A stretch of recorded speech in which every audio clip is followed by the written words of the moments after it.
he could end up, never having a career again. And how about like Seth Lugo, who he never if he never pitched back-to-back days, he pitches 3 innings a day, and he's gone for 4 days anyway. Where he's going to pitch twice a month.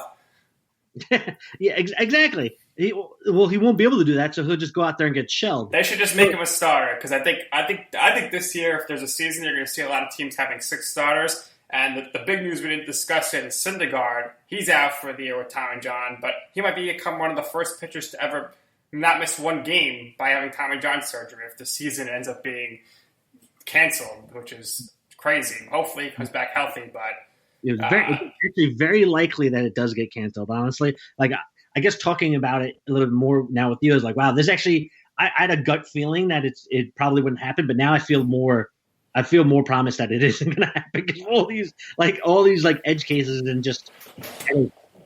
So my question then is for you, and this really applies to one guy in the Mets, but it applies to all the league.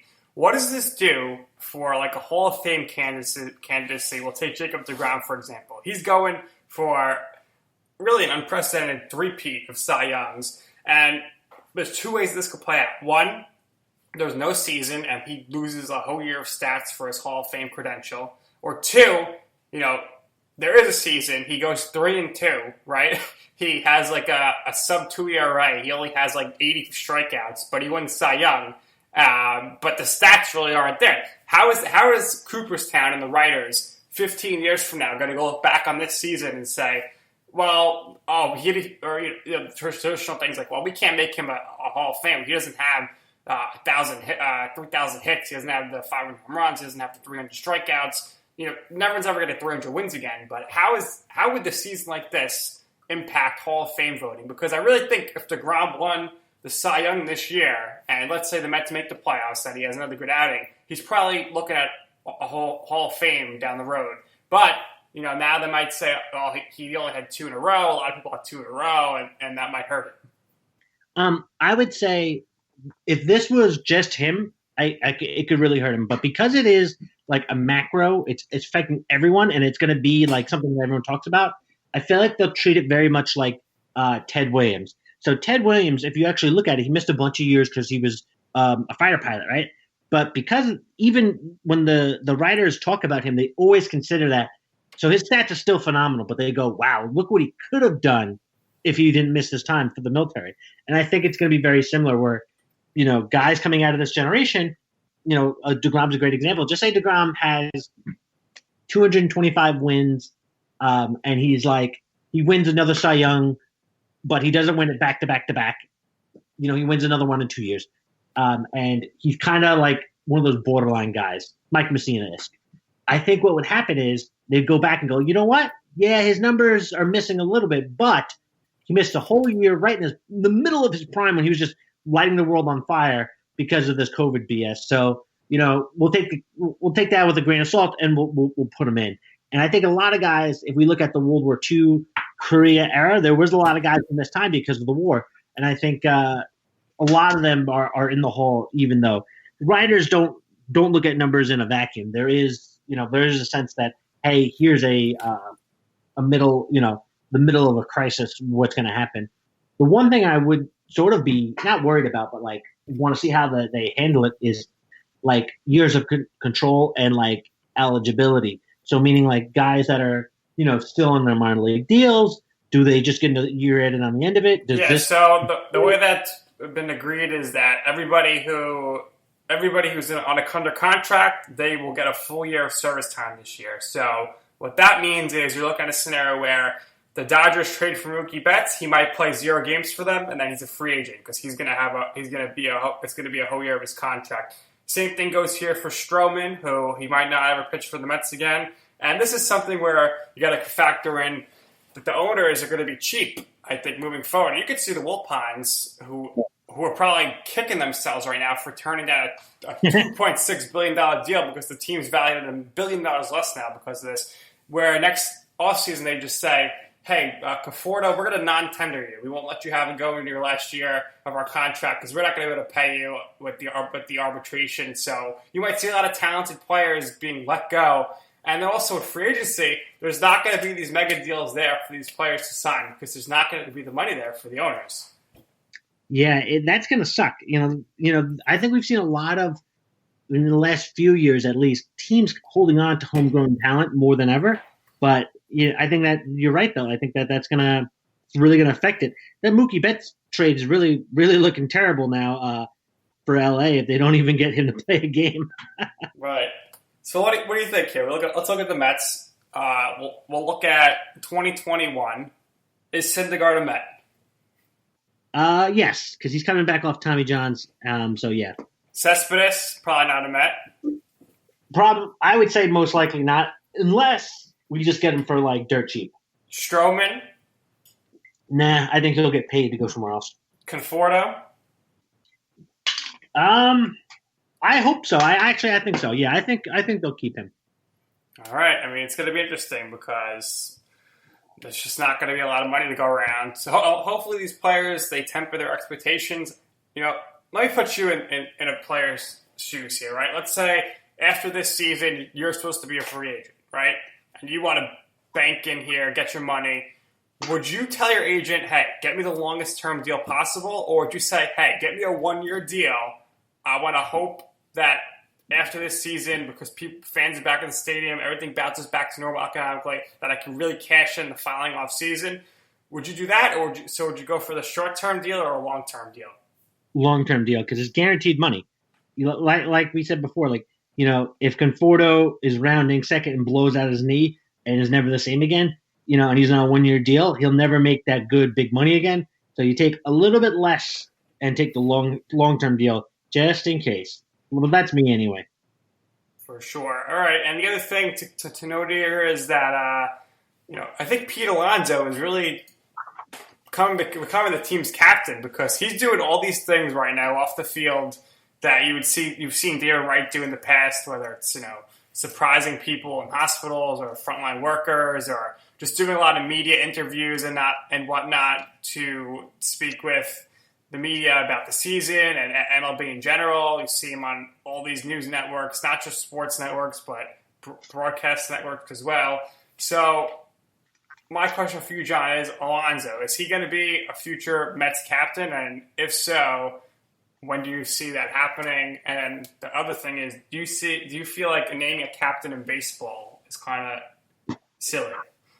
No. I think that first, I think that he could absolutely be named the captain. I think his personality, we just went by most talented player, it's probably DeGrom. But a starting pitcher as a captain doesn't really work. Kind of has to be an everyday player.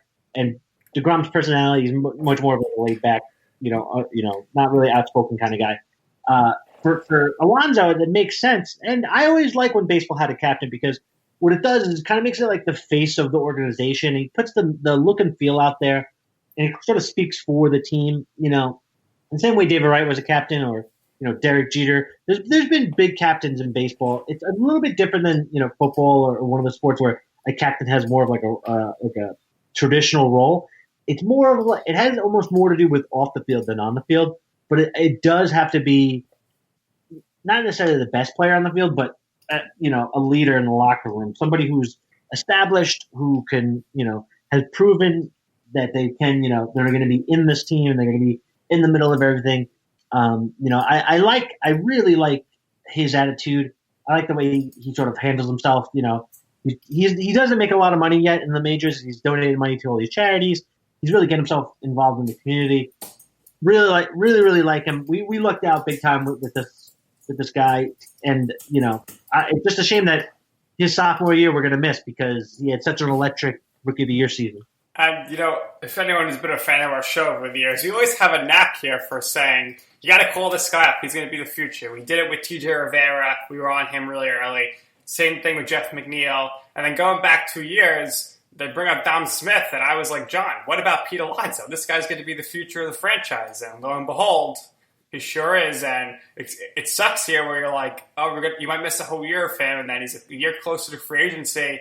And then it's one less year of him with the Mets because unless they sell the team, I think it might be a little tough for the Mets to re-sign a guy like Pete Alonso in the future.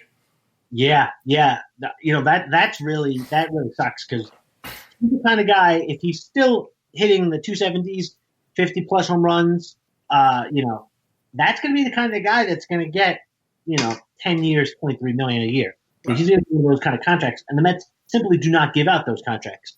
Right. I don't even remember the last time they gave out a contract like that. Maybe David Wright. And yep. I think a 7 or 8 year deal David Wright got. And that was not his first major league contract. That was the second major league contract. So, I could see him wanting to stick around because it seems like he really has embedded himself as a Met. But on the same note, he has to do what's best for him. So I never fault the guys for making money because I always take the player side because the owners are billionaires, and the vast majority of these guys are all middle class dudes who this is their only time to ever really make big money, and it's only from 23 to 40. So it's such a short window. Make as much money as you can. Get yours. Screw the owners. There's no salary cap, so just pay the guy. Buy one less yacht next year and pay this guy. And the other thing to note here was Alex Rodriguez and Jennifer Lopez were attempting to buy the Mets, but the Wilpons once again refusing to sell SNY. And as we mentioned earlier in the show, big money comes from the regional sports network. So, John, if the Mets ever plan to sell their team, they have to include SNY. Otherwise, there's no reasonable billionaire in the world who is going to want to buy the franchise. So I think you're looking at the Wilpons probably sticking with this team for quite some time. Yeah, I hope not. I hope that we get a young billionaire who kind of sees where the media is going. Maybe buys it without SNY and then just puts the Mets on streaming or something. That'd be cool, the first Netflix streaming major league team or something. Because honestly, I don't watch the Met games on SNY. I watch it all on streaming. So I think but you still watch it. The SNY broadcast, though, online, don't you? Yeah. No, I like the broadcast. I just don't I don't have regular cable. But it's all a rights deal. I mean, SNY has the rights to broadcast the Mets. And, when you're watching, what do you watch on? MLB.com, MLB.tv, or just ripping it? No, I all above board, Mr. FBI. Yeah, but so I mean, it's still coming from SNY. It's still an SNY broadcast. So right. It's really all comes down to however the game is going to be broadcast. That's where the money's at because that's why Cohen backed out of the deal because the Mets wanted to forever hold on. Wilpons wanted to hold on to SNY, and they wanted him to wait 5 years. So. It's just a big mess, and I think it's about time the Mets start acting like a big city team in New York, and they go crazy and compete for all these big free agents. And I think it's about time, John, after all these years, they finally win a World Series. Yeah, I just hope that the Major League Baseball forces them to sell the team eventually. If anything, this COVID disaster is going to help teams that were mismanaged, like the Mets, sort of go under the radar because every team is going to be hurting now because of the situation. So it's going to be they'll be able to use this as an excuse. Oh, we can't get free agents because of COVID-19, blah, blah, blah, blah, It will just be now they have an excuse in their hat for being cheap bastards. So unfortunately, this is probably going to keep the Mets under Wilpons ownership for even longer now. I think COVID, they actually probably cost Noah Syndergaard a year of his career because if the season had started, I don't think this injury would have happened. This happened with him just ramping up, working out on his own, doing prior workouts, probably throwing a ton of bullpen sessions. So that's something that I think is a little underrated here, that this actually might cause a lot more injuries with players, especially when they have to assume come back within a 2-week period and ramp up and playing all these games in a short period of time. There could be a lot of injuries this year, John. Yeah, no, absolutely. That's something people are taking for granted, that pitchers and catchers report early in February because it takes a while to stretch these guys out. So, if they've been at home on the couch this whole time, which I don't think they have for the most part. Well, it depends where they live. They might not be able to go outside and have somebody to throw the ball around with. I mean, I don't see anybody being able to hit during this period. Yeah. So it's if just say July 1st does happen, it's going to be a lot of bad baseball because it's going to be guys who are not stretched out and guys who aren't in the zone. And how gassed is everybody going to be when it comes to the playoffs? Oh, it's going to be a disaster. Who has the advantage in July? Pitchers or batters?